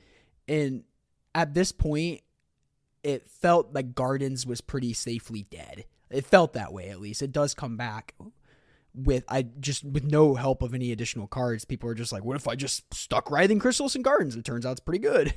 But up until this point, I was a little bummed that one of my favorite decks has just got pushed to the wayside, because stuff like Refurbished Familiar and Writhing Chrysalis were just too much for the deck to deal with all at once, especially Refurb. Like, you discard a card, and if I have to spend a removal spell on it, it's a 3-for-1. It's already a body at that point. It's just bad news. Yeah. Shout out to our buddy Will. I ran into him at the Bama store. Thomas Hippo, Nice. you know him, and he was just talking to me about this Breathless Night deck that he has. That's why it's fresh in my head. The sick like 4-color nonsense pile that he was trying to play. Yeah, that was sick. with like Gates and the Gates package and the Gingerbread stuff. But that's why that was on my head. Gingerbread was in that deck? I didn't get to see this list. Oh yeah, You get a Trinket Mage. because it had a package for Trinket Mage. Yeah. It was so sick. Ooh. Trinket Jake, Mage what was in it? your ginger root. Yep. Oh yeah. Jake, what were you That saying? makes sense. I tried playing and I got dumpstered by the Breathless Night player who went like, cat, sack the cat, get the knight in play, bring the cat back, put the food. And just like, he was You like, can't I be have mad. 2 6/6s that with lifelink. I was like, I this deck is bad, but I'm losing, so you win. You can't be mad at that. I'm like, That's I'm sick. happy for you. That's so sick. I'm very happy for Yeah. you. That's awesome. So that takes us to Duskmourn. Duskmourn, the spooky haunted house. Really only a couple of cards, I think. Both red cards. And then also we've got another note here that you added, Jake. The red cards I'm speaking, of course, are Grab the Prize and Clockwork Percussionist. Grab the Prize being another, like yet another 2-mana red, like, discard, draw 2. Except this one, if you discard a non-land, you get to shock your opponent for 2. So, like, an instant 4 of include over any of the other options in Madness, pretty much. Once again, powering up Madness. The year is 2024. Right. They can't get Madness enough year. of it. So I think that this card actually turned Madness into the Phoenix deck that you guys were thinking about originally, where it really made Sneaky Snacker extremely good in that deck. So you can turn to play Grab the Prize, you get a shock, 2 cards, and a Sneaky Snacker in play. It's just way, way, way stronger. And now they have, with 8 flyers and a lot more ways to get them back right away, it seems like that deck just got way faster. It just, you feel the beat downs a lot more. Like 2 damage is a lot, and like it's just all these little like bits and pieces. The Jagger Baron's 1 damage. The Voldaren Epic here is pinging me on turn 1. It's just all of a sudden you like look at your note, like you look at your notepad, and it's like, well, I'm at 26 and you're at 9. Look at that, cool. Like, I just need a blast and you're pretty dead. Some of the lists started playing Goblin Tomb Raider as well. Like some of the lists got very aggressive. we did see that. Yeah, Mogged cut Lightning Bolt. Whew. Yeah, that's insane to think about too, but it just makes sense. Like, there's so many incidental artifacts and stuff, but it makes me wonder. But it's if, not. like, It there's hasn't some been way. standard, but that was a way to play the deck. I think now standard is just 4 Epicure and then the 8 flyers. Yeah. Though I'm certainly not one to argue with Mogged. No. Personally. No. Pro Tour player, Pauper champion, Yeah. winner of every Probably format. wins Yeah, so standard he- challenges in his sleep. Like, probably. He won a Touches challenge the during an format earthquake Yeah. overseas. Yeah, I didn't know. He's like, it's an That's sick. earthquake. That's I really hope I don't cool. drop. And then Clockwork Percussionist. Before we get to this other card here, Clockwork Percussionist. The single red mana for the 1/1 artifact creature. It's got haste, and when it dies, you get to basically, like, Reckless Impulse, flip a card into exile, and you can play it until the end of your next turn, which is very relevant, as opposed to Synthesizer. You need to, like, use it or lose it on the same turn. This thing is great, and just instantly has become a staple in the Coldotha decks. There are some lists that maybe, if you want to lean on Goblin Grenade, there are some lists that are maybe not playing all 4 or any copies, just in favor of more goblins.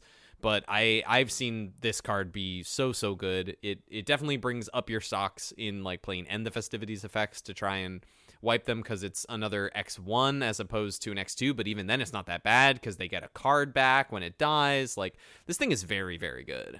Yeah, this was easily the card that we identified as the best card to come out of this set for Pauper, at least.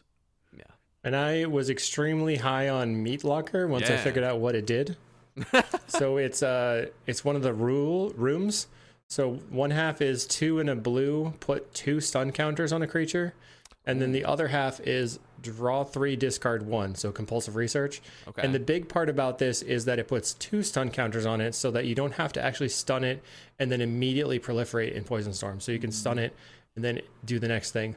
Plus, also, when you unlock a room, it's some sort of special action that I don't know the name of, whatever that's called, and it's uncounterable. So you can just unlock the room and draw the cards, causing your opponent to have to like consider whether or not they want to counter just the Meat Locker part. Plus, I played this in paper against an opponent playing like a counters aggro deck, and we got to have this really funny time when she's like, the other people were like, well, how are you going to win? Aren't you going to attack him? And then she goes, I would attack him, but all my creatures are in the Meat Locker. It was so good. They're all locked up. It was just fun to play. The deck is fun. There's slinging counters all over the place. At the moment, I'm sort of off of it because of Brood Scale and needing to use actual like get things off the table type of removal. Yep. But it was kind of sweet. It's just hard to make it work exactly. That's pretty sick. That is cool. But there is a big difference between 1 and 2 stun counters. Definitely. Because you don't have to play both spells the same turn. Yeah. That kind of brings us Does that throw us to around foundations? to foundations, and I don't know if y'all have anything here. Do you like my notes? I think I have one card, but it's not like a great card. I have one card. is it Hair Apparent? It sure is. Hair Apparent. Hair Apparent. Nice. Again, I know this is a card I mentioned last week as well. Any card that says you can play any number of copies of this card, that card is instantaneously going to be something that people want to play on Pauper. Like Slime Against Like Humanity, Slime we Against- had mentioned earlier. Yeah. Or the other one from like N15, Shadowborn Apostle, or Persistent Petitioners, which is actually a card that you actually can play, and it's actually not terrible because of all the changelings in the format. Surprisingly not terrible. Yeah, Persistent Petitioners actually is a reasonable card, but here I learned Pond Prophet is an advisor exactly. from Bloomberg. Bushwhack is a card from Foundations. Oh yeah, that's that was the seeing some play. downshift. Yep. Absolutely. Oh, and Pilfer as well. The Yeah, one I in the think- black yeah. discard spell. Yes. That's one that's not quite caught on yet, and So- I'm sure it will over time. Mm-hmm. It's starting to quite a bit more. Like you'll see it in the Jund Wildfire list, not the non-combo, and like Jund Gardens and stuff are starting to play with that a little bit more. Shall we just like talk about what the meta looks like now? So I guess it's pretty similar to post MH3, except for people kind of figure out that this Jund Wildfires deck is been kind of a new thing. Yeah, that's kind of one of Like, the it late wasn't caught on immediately. the late bloomers of the format, and it really that deck actually I think quite well showcases how powerful Nyxbloom Hydra is. Yeah. Nyxborn Hydra. Or Nyxborn Hydra, so Nyxbloom. Nyxborn Hydra, how good that card is. Just sticking that on any of your random dinky dudes is pretty good. So what's kind of funny is that for Paupergeddon coming into the Paupergeddon in summer, Paulo Donafrancesco, I think is his name, but Walker 735 and Giorgio Combo. So they were the two players that were working really hard with their team, making the Gruul Panza, and Giorgio Combo made the top 8, if not the finals. I think he made close to the finals with the Gruul Panza deck. So they played that. And then they were the two players that developed this Jund Wildfire deck together as well. And Walker says that he thinks that it's the better version of Affinity now. Just has the better creatures with Chrysalis and Refurb, and then going over the top. And a little bit less likely to get dusted out. But that deck is slow. That's so slow. That was kind of the say when I was doing my like testing for one of the trios events that I was going to play the Pauper seat for.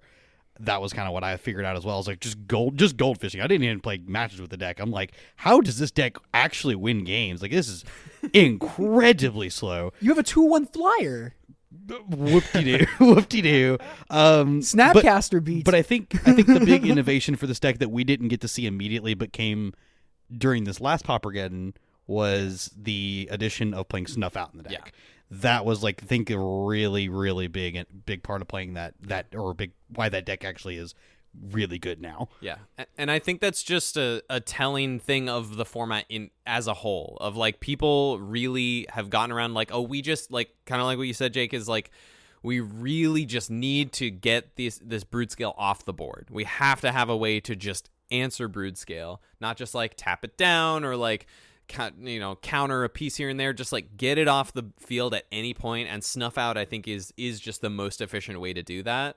And so we've seen Snuff Out stocks go way, way up over the last like couple of months, maybe even a little bit longer, but for sure within the last month or two, like Snuff Out stocks are very, very up. But then, of course, you get like Mono Red gets to benefit off of that. Fairies gets to benefit off of that a little bit if people having too many Snuff Outs in their deck. Like there's some push and pull that's going on like right now that's very interesting around that. Which is good. Which is good. That's another cool thing about Poppers. Like it waxes and wanes very kind of, I think, healthily. That, maybe there are some differing opinions, but like I think Snuff Out has shown itself to be like the premier removal card of the format, period. Well, not to mention, too, this deck is playing the Cart Clan Shaman Toxin Analysis combo. I feel like this is another engine why the deck is so good. And with Deadly Dispute and Ichor Wellspring, just that whole draw engine. So it's like you have all these engines and combos, and then the one-card combo and Writhing Chrysalis is just a brick to get through. Like, it stops opposing Refurbished Familiars, and it's just a ground slog. Like, we've seen lots of games with lots of different decks where we've seen Gruul Mirrors where it's just like 3 Writhing Chrysalis just staring at each other, or like now Jund Garden Mirrors, or pair any of these decks together and you're just going to see Chrysalises just staring at each other. Yeah.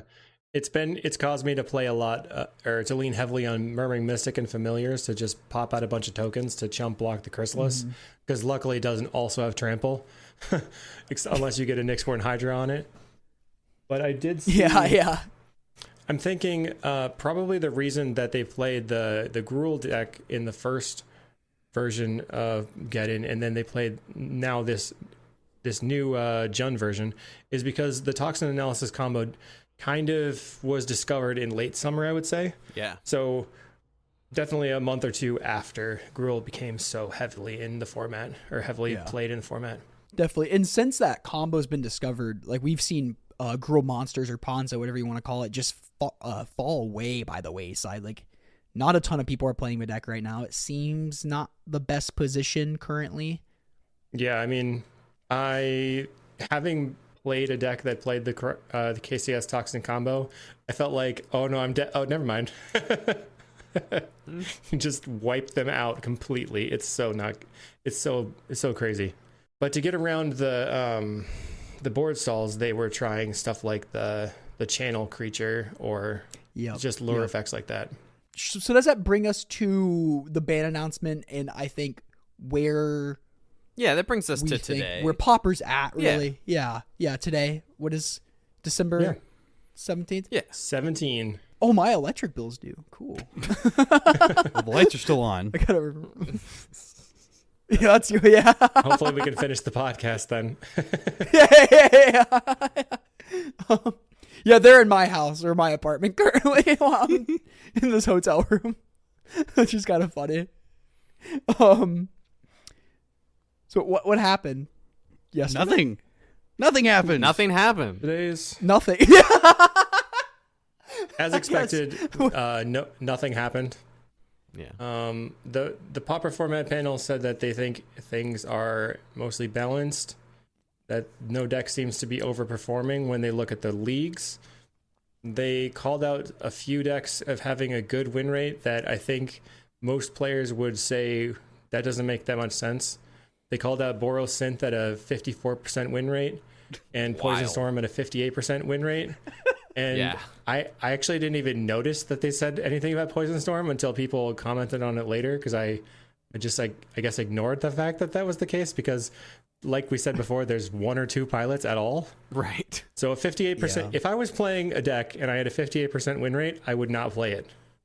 because that is not enough to go positive. You can't get 3-2 and get your chest back, but maybe a few people were. I mean, on the whole. Yeah, I'm sorry if we're living in a world where Borosynth and Poison Storm are too good. It's just cool. I think that there's a couple things that affect highly played decks having a lower win percentage, and I think this is not something that people argue about, but with more players playing it, the skill level is going to vary, and then the win rate's going to go down. Yep. If there's only one we see that with expert Affinity. player of the deck playing, the win rate goes way up. And we see that every single time that Kerblinksy posts his challenge win rates, there's one person that had 80% win rate and they made it to the top 8 they're the only pilot of the deck or whatever. Mm-hmm. But we haven't seen Poison Storm Clint with Tron. any of the challenges. 0. Maybe 1 or 2 times Pato Presidente took it there. It doesn't make any sense to me. Yeah. I would definitely not play that. They have all this data, yet it's just like the league data they're using. They're not using the challenge data. They're not using like any of the Pop-Armageddon data, which I think is a huge miss. Yeah. So it is interesting. Any of the nationals that happened a few weeks ago, like Yeah. Jake, how do you feel about the bannings? Do you wish like they banned anything? Do you think for now it's fine to leave alone? Like maybe let's just ride this train. What are your thoughts, I guess? Well, my friend asked me, what are you going to do now after the bannings? I said the same thing I was doing beforehand because nothing changed. yeah. Play more Murmuring Mystics. The problem for me is that as the guy who likes to play weirder combo decks, and I think that they can beat a decent amount of the format, they just can't beat Brute Scale because Brute Scale is the best combo deck and it will beat other combo decks. So that's like the thing that I dislike playing against the most. And I don't really understand why things like Glitters and Cranial Ram as like A+B or 2-card combos or even 1-card combos are, cut from the format, where this is just, hey, it can be interacted with, and those things could have been interacted with as well. So I personally would have probably gotten rid of it. I did a kind of a breakthrough on how I would approach the format from like a top down on one of my recent Decks of the Week videos. But like I think that the thing that most people are worried about is like the Glee and maybe even Chrysalis. So there's a couple of options. You could get rid of Glee to just get rid of or one of the combo pieces. It doesn't have to be the enchantment, to get rid of that combo, and then you don't have to worry about that pressure and you can let things solidify from there. You probably see a rise in the Chrysalis decks overall in a more mid-rangey format generally. Or you could get rid of the Chrysalis and then make the Glee deck weaker, but also I think it really increases the feels bads for people that do lose to it, because then you're saying, oh, it was even less likely that they had the win, and they did. So I guess I'm just dead. It doesn't solve that problem if you get rid of the from there, Chrysalis. there's a couple of other things.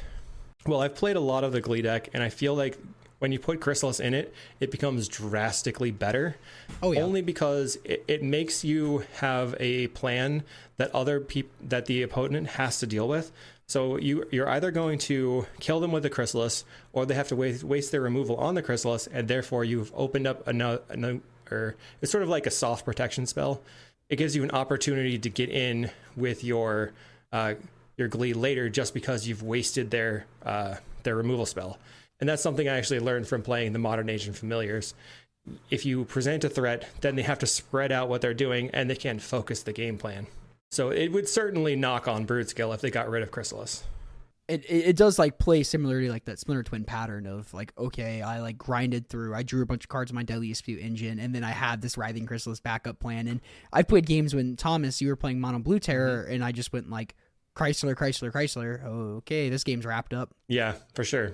And I was so impressed, but I really hated playing the Wildfire plan because people were so good at getting rid of the bridges.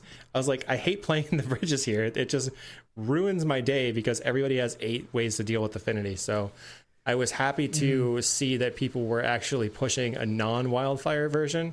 And then from there, that's just been the way that I've been playing it when I do take it into the leagues. But I haven't been like crushing people or anything. I keep trying bad decks instead. Yeah. I think from there, if you like go to the next layer down, it's probably like Affinity and Mono Red, because they are the highest things. And then there's probably a few ways to tweak those decks. I don't know what the correct way to do it would be. And then from there, like if you go underneath that more, maybe maybe even, in my opinion, like Terror is kind of overpowered, but people could say maybe it's not. I'm sorry. Ooh. You No, could just play a please, 6/5 tell me more. for 2 mana instead. It's really hard to kill a creature that's a 5/5 and effectively has hexproof. I agree. It just is hard. This is an upside. I never want to get into like a habit of wanting to ban the best deck in the format, but Jake, I really like the point that you were harping on at the beginning where, okay, we have this really powerful combo deck that is just pushing out every other combo deck, and that makes me feel okay if something from the deck would get banned, but I really hope, and from their PFP's video that we'll throw in the link in the description somewhere, Gavin mentioned that I don't ever really want to ban this card, like speaking about the Writhing Chrysalis, just because it's, at the end of the day, it is just a fair mid-range card, and that's the format we're playing. We're the mid-range soup deck, and if you want to beat the 4/5, just like play a deck that doesn't care about the 4/5, like Poison Storm. I think the things that you have to do now to succeed in Pauper is you have to have an effective plan, and you have to have like some way to pressure your opponent while you're also enacting your plan. So some decks, they're just only pressure, like mono red, but they have a backup plan of going face with the Galvanic Blasts. The way that I've modified my Familiars deck is to put some Murmuring Mystics in it. So I'm doing the control thing, but I'm also, like, while I'm doing the control thing, I'm spitting out a bunch of birds, blocking your Chrysalises, and like getting in for damage. If you're just sitting back, not really accomplishing anything, you're definitely going to die. And it really puts, like we said, the stock in black decks just goes way up, not only because of Deadly Dispute, but also because of Snuff Out, just for the brood scales. But I don't think that you can sit back on it, and that's sort of why, like, just regular black-green Gardens kind of like isn't good enough, because eventually they'll draw enough cards to get through. With like having the proactive game plan, but we still see decks like Jund Gardens and Jund Wildfires that we said that is abyssally slow. We still see those decks be successful, but I think a lot of that is because, like, Refurbished Familiar and Jund Wildfire, like, you have this 2/1 flyer that can play to the board as early as turn 2. Yeah, and that makes sense because that bridges you towards, and honestly, Cleansing Wildfire is a good bridge too. Ha! I got you. I didn't do that on purpose. I didn't. I was wondering why you were laughing. I can't help it. I'm so funny. I think if you were attempting to cut back on mono red, I think what you would want to do is get rid of the Bushwhacker Kuldotha combo. Maybe even getting rid of both of them at the same time would be the correct play. We saw, like I talked about before, Fire Blast, outdated. Just play Galvanic Blast. And you can play the Pinger Burn style of deck while still having Clockwork Percussionist and Tomb Raider to get in, and still having all of those pingers in, even Kessig Flame Breather and Thermo Alchemist. I think that would be a much fairer way to play the deck, where Hydroblast is a little bit better, and you can play things at a slower pace versus just like, oh, I'm dead. They had Kuldotha Bushwhacker. They hit it off the synth. That is a GG. And then Affinity, my stance has always been just to get rid of the bridges in the first place. So I'm not going to change that stance. I think if they really wanted to nerf the deck, maybe they could just go back on Refurbished Familiar. But we've seen a lot of bans to Affinity since the bridges came out, and it's sort of like, why? We have all these things. Affinity had one ban, I think, right? It was just Cranial Plating. And then the bridges came out, and now there's like 7 bans to Affinity. They have Atog, Sojourner's Companion, Disciple of the Vault, Sojourner's Companion, Prophetic Prism. Oh, that was with the bridges too. All That Glitters. Yeah. Cranial Ram. Okay, I found 6. There's probably another one in there. There's so many. So if you got rid of the bridges, you could certainly go back to the more glass cannon version of Affinity. Because Affinity before was similar to Bogles in that if you're prepared for Bogles, you win. You've got stuff like Leave No Trace. You have other ways to just destroy all enchantments. And I mean, they also were losing to Edicts, though not as much anymore. Whereas I think I would be so bummed losing the Wildfire interaction. Yes, that is the thing. So cool to me. You could also play Darksteel Citadel. You could. But then there's a bad card in my deck. Yeah, I think I actually went back and looked, and the PFP mentioned Wildfire as a cool interaction all but one time when they talked about Affinity being and whether or not they should make a ban. So Wildfire enjoyers, That's rejoice. Yeah, it probably is what's keeping the bridges from being banned. I agree with if like that Wildfire didn't exist, I think the bridges would be out of here already. They continuously quoted it funny. as the important part of the format, being able to Wildfire things. They really like. And we actually didn't have a Wildfire deck in the format other than the Jeskai Ephemerate until Modern Horizons 3. It basically didn't exist. Yeah, that is true. Now it's everywhere. Cool. So that was 2024. Thoughts like going Moving forward? Yeah, going forward, like where any like hopes for Popper at all? Like anything like you're dying to see or like Cameron. what? Whoa, Thomas. What time is it? How long have we been going? I don't want to edit for hours tomorrow. We're gonna Just wrap. don't edit. Fair. Edit nothing. Yeah, just don't edit. we'll have plenty of time for future in 2025, I think. Well, I'm hoping that there's an upcoming release that has things that are on power level of Thraben Charm, Malevolent Rumble, and the Landscapes, because those were all big hits. Yeah, and those if were great. that's something that they can keep accomplishing, then it would make format a lot better. I'm just really afraid that every set is going to be like Foundations, where we're struggling to even name a card. Yeah, I would agree. Yeah. All right, Jake. More fun role players that play into a strategy.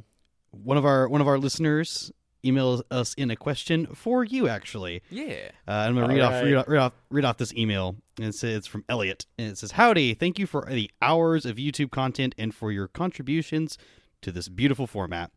It was very fun to follow along with your Gruul Ruby Storm deck that you mentioned earlier, as it progressed over multiple weeks. Have you noticed a specific trend of certain deck types consistently beating others, similar to rock, paper, scissors, combo beats aggro, aggro beats control, and control beats combo? Thanks from Elliot, our repeat emailer. The repeat emailer. Our repeat He emailer. included that in the bit. He did. He's Thank got you, the Elliot. three-peat now. That's funny. Thanks, Elliot. Yeah, I really appreciate everybody like sticking around while I'm working on all these decks, and working through building the Ruby Storm was super fun. And I also worked through building Poison Storm after Prologue and the other card were released. So Infectious Inquiry? I mean, I love these build arounds and trying to make things work. It's super fun. And like I said, I do have another Ruby Storm iteration coming out that I had a blast with. So hopefully people will enjoy that too. I don't know as much about like the win rates and stuff. It's hard for me to dive that deep into the Kerblinksy data. So it always seems like it's just there's the top 3 decks, and then it comes down to how prepared you are for beating everybody else. In Paupergeddon, we saw that most of the Jund Glees that were in the top were playing 4 Breath Weapon, 4 Weather Storm, 4 Snuff Out, and 4 Troublemaker Oof. So it's pretty clear to see what they were trying to focus on. The one player just put his 4th Troublemaker Oof in the main deck. Yes. That's right. Yeah. Sweet. Awesome. Well, Jake, Kalikaiz, thank you so much for coming on the show. Thank you very much. Yeah. James, Cameron, do y'all have... It was great finally talking to you. Yeah, for sure. Fantastic to have you on. Yeah, awesome to have you on. Do you want to just take a second, go ahead and plug all your stuff at the end? We'll make sure we'll include everything in the show links. Of course, I think most people know where to find you, but go ahead and plug your stuff. Sure, yeah. If you want to reach me, you can at me on Twitter at JakeALS, and then I'm on Discord as Kalikaiz. On Magic Online, I'm Satan Raken. And then if you want to find me on YouTube, it's Kalikaiz, and Patreon, where Sideboard Guys go, is at Kalikaiz. And I have the videos a week ahead on YouTube, which is nice. It's helping me be less stressed. And then hopefully people are enjoying that. And then the Sideboard Guides are updated as much as I can. And I'm trying to make sure that I get one for each tier every month. Nice. We're big fans of your work on YouTube. I know James watches Thank your you. videos quite religiously. It's true. And we're excited to join you in the YouTube streets pretty soon here. Yeah, I'm excited. I'll watch them. Awesome. Oh yeah, if you really want to get in touch, and like I'm on Discord most of the time, I'm around, but like the Twitter DMs are really funky. They don't show up all the time. So you can always hop in the Patreon, or not the Patreon, the No, hop in the familiars Patreon section. Pay our boy. The more you pay me, the more definitely, videos I can put out, basically. Yeah, see, incentive. Awesome sauce. Yeah. Oh, I also wanted to say 2024 marks a year of the pod. I think we'll talk about it Heck more, yeah. just the three of us next week. We'll maybe get a little bit more sentimental about it, but 2024 is a full year of the podcast, so I'm very happy to be here with you boys. I want to get drunk and tell stories so bad. Again, It's hard to incentive for keep doing Patreon things over and over, And that's a Yeah. you guys should be proud of what you've done for sure. Thank you. I always listen. Thank you. We appreciate that. I feel very Thank proud you, of this. appreciate My that, my yeah. girlfriend Hano, I mentioned on the show many times. She really grabbed me and looked at me like you did this thing. Like you said you were gonna do this thing and you've done it. You've been consistent. You've done it every week for a year. True. Like a lot of people don't do that. Like that's I'm really happy with it. And I'm excited to see where it goes. And honestly, we wouldn't be here if it weren't for all of y'all listening and sending us questions and feedback and all that. And having other content creators Now we have other content creators on here. No, yeah. like Jake, we had Skura, Will. Yeah. Like we've had a lot of cool people on the show in just our first year, and it's been really, really cool. Agreed. Yeah, community. Well, Yeah. big thank you too, Jake. Just seeing your videos and stuff and be like, man, this is a cool format. Like there is a lot you can do here. And getting I know especially Hippo, Hippo originally showed me your YouTube channel and stuff because that's how we started. As us three were all friends and grinders, but we always enjoyed our Popper monthly locals and it's always been this space that we had to chill out about being so on the grind mindset and just enjoy Magic. Yeah. That's awesome. Which is nice. That's part of the Yeah. What's so amazing about Popper is I feel like there's all these little avenues that you can go into to either tweak and make your deck better, or find that toxin analysis combo, or make your own deck that nobody saw coming, or just play what you like to play the tier 1 one. Yeah, for real. Thomas, do you want to plug the tournament real quick? Oh yeah. I said I was going to do that at if the you made it this start. Yeah, I far. said I was going to do that at the start, but I haven't yet. It's official. The link has been out. We are hosting what I hope will be a 1K. If we get up to 40 people at least, it will be a 1K. But otherwise, it'll be a scaling cash prize up until that point. But hopefully, we can get at least 40 people. It's on Saturday, January. It's still past the 1K. Oh yeah. Well, then they'll continue to up the prizes past that. Steven's awesome. Down at Game Night in Columbia, Tennessee on Saturday, January 18th. The three of us will be on commentary, so there will be live coverage on Twitch, on the Game Store's Twitch. We'll link to that as we get closer. So if you're not able to come down to Middle Tennessee to play, you can watch it live on Twitch with coverage from us. And it's going to be a lot of fun. It's going to be, I'm really looking forward to it. It's not the first time James has done coverage, but it's the first time Cameron and I have done coverage in this capacity. And so I'm very, very excited. And it's going to be a great event. And our round 1 feature match is sitting on the hotel bed behind Cameron right now. That's true. Yeah, It is true. that's funny. Yeah, but yeah, January 18th. What's up, James? Oh, nothing. Oh, no, okay. If you made it this far, thank you so much for listening. I'm sure it's going to be a nice, long, fun one that a lot of you are going to enjoy. If you have any questions for us, you can DM any 4 of us on Twitter, and we'll happily answer you there. Or you could email the pod at commongroundmtgpod@gmail.com. All of those will be in the description. So we love running with y'all's ideas and answering y'all's questions and stuff. So again, thank you all so much. Thank you, fam. Thank you, everyone. Thanks, everybody. It's taco time.